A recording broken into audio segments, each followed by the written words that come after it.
Los Marketo Gadgets son 100 pequeñas píldoras. Son consejos y recomendaciones que, desde mi punto de vista como consultor, todo emprendedor y profesional de la empresa debería tener presente en su gestión del marketing y del área comercial.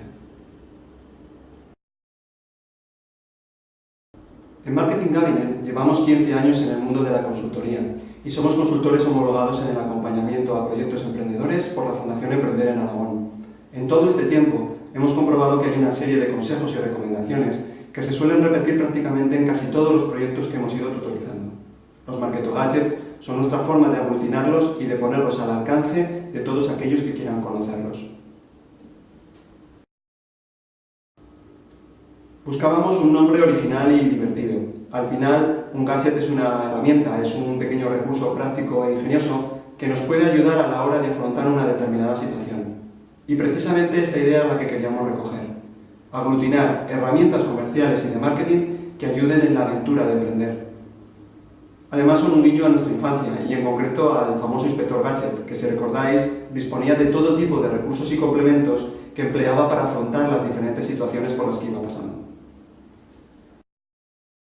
Hemos planteado los Marketo Gadgets dentro de 9 categorías que van desde las relacionadas con la idea de negocio, el planteamiento estratégico, la estrategia de marca, etc., hasta los referidos a las competencias del emprendedor para asumir estas labores. Para presentar estas temáticas hemos desarrollado una iconografía propia basándonos en paralelismos. Para nosotros, emprender es como hacer una excursión hacia un paraje muy bonito, pero en el camino hay riesgos, hay peligros, de manera que debemos ir bien equipados con diferentes recursos.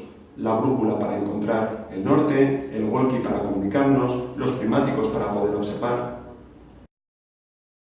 Los Marketo Gadgets estarán a disposición de todos a través de nuestros perfiles en redes sociales, principalmente Twitter, LinkedIn y Google+, y estarán aglutinados bajo el hashtag Marketo Gadgets. Cada semana iremos publicando 1 o 2 gadgets e intentaremos generar discusión y opinión sobre ellos, todo esto a través de estas plataformas.